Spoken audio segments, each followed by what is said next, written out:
My childhood. Can you think of any scientists who have also been statesmen? APJ Abdul Kalam, whose project in space, defense and nuclear technology guided India into the 21st century, became our 11th president in 2002. In his autobiography Wings of Fire, he speaks of his childhood. This extract given in this lesson is from APJ Abdul Kalam's autobiography Wings of Fire.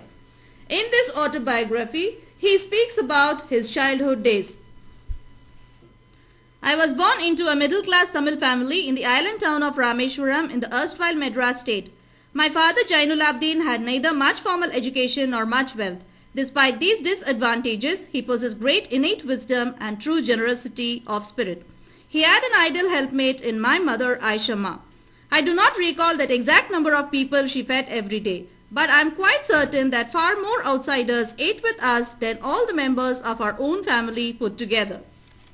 In this para, I refer to Abdul Kalam.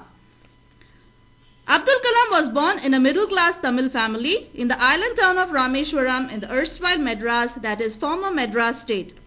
Kalam's father had neither formal education nor wealth.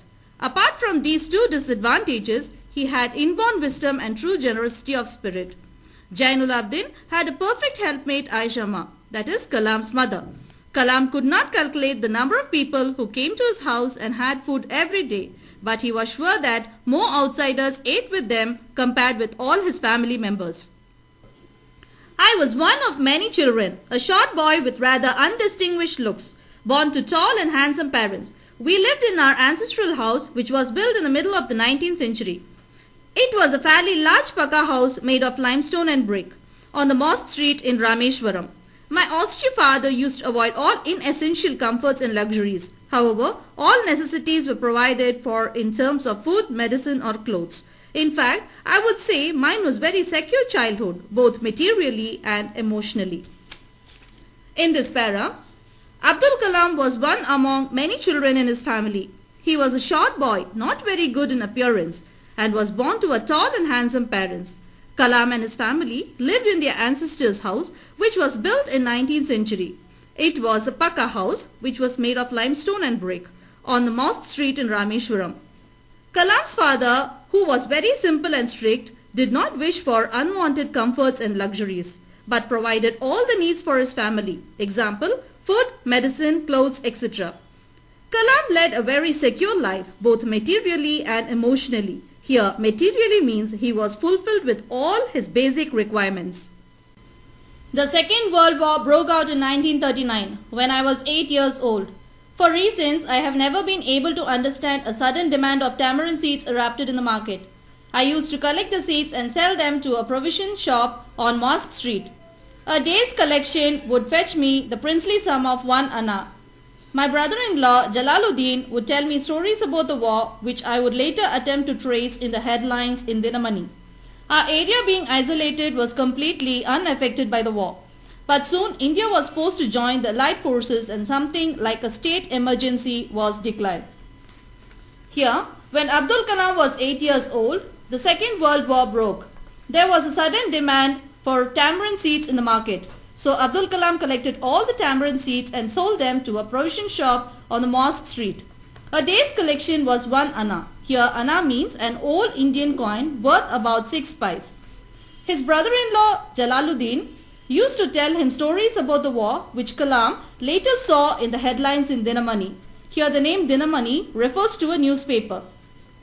As the place where Kalam lived was isolated, the complete area was not affected by the war. But soon, India was forced to join the Allied forces and the state emergency was declared. Here, Allied forces means the armies of UK, USA and Russia during the Second World War. Here, India was forced to join these armies. The first casualty came in the form of the suspension of the train halt at Rameshwaram station. The newspapers now had to be bundled and thrown out from the moving train on the Rameshwaram road between Rameshwaram and Dhanushkodi. That forced my cousin Samsuddin, who distributed newspapers in Rameshwaram, to look for a helping hand to catch the bundles, and as if naturally, I filled the slot. Samsuddin helped me to earn my first wages. Half a century later, I can still feel the surge of pride in earning my own money for the first time. During this period, the train had to halt at Rameshwaram station and the newspapers had to be bundled and thrown out from the moving train on the Rameshwaram road between Rameshwaram and Dhanushkodi. As Abdul Kalam's cousin, Samsuddin's duty was to distribute the newspapers, he needed a helping hand. So, he called Abdul Kalam for help to catch the newspaper bundles when thrown out of the train. Abdul Kalam agreed and also he was thankful to Samsuddin as he helped Kalam to earn his first wages. Even after 50 years, when Abdul Kalam thought of the incident and his first earnings through his cousin Samsuddin, he felt pride in earning his own money. Every child is born with some inherited characteristics into a specific socio-economic and emotional environment and trained in certain ways by figures of authority. I inherited honesty and self-discipline from my father. From my mother, I inherited faith in goodness and deep kindness, and so did my 3 brothers and sister. I had 3 close friends in my childhood, Ramanatha Sastri, Aravindan and Sivaprakasan. Abdul Kalam inherited honesty and self-discipline from his father, faith and kindness from his mother. His 3 close friends were Ramanatha Sastri, Aravindan and Sivaprakasan. All these boys were from orthodox Hindu Brahmin families. As children, none of us ever felt any difference amongst ourselves because of our religious differences and upbringing. In fact, Ramanatha Sastri was the son of Pakshi Lakshmana Sastri, the high priest of the Rameshwaram temple. Later, he took over the priesthood of the Rameshwaram temple from his father. Aravindan went into the business of arranging transport for visiting pilgrims, and Sivaprakasan became a catering contractor for the Southern Railways. Here, all the 3 friends were from orthodox Hindu Brahmin families. Abdul Kalam and his friends never felt any difference among their religion. Ramanatha Sastri was the son of Pakshi Lakshmana Sastri, the high priest of Rameshwaram temple. He later became the priest of the same temple. Aravindan became a businessman who arranged transport for pilgrims, and Sivaprakasan became a catering contractor for the Southern Railways. During the annual Sri Sita Rama Kalyanam ceremony, our family used to arrange boats with a special platform for carrying idols of the Lord from the temple to the marriage site, situated in the middle of the pond called Ramatirtha, which was near our house. Events from the Ramayana and from the life of the Prophet were the bedtime stories my mother and grandmother would tell the children in our family.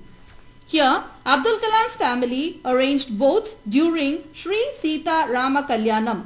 His mother and grandmother used to tell him bedtime stories from Ramayana and also from the life of the Prophet. One day, when I was in the 5th standard at the Rameshwaram Elementary School, a new teacher came to our class.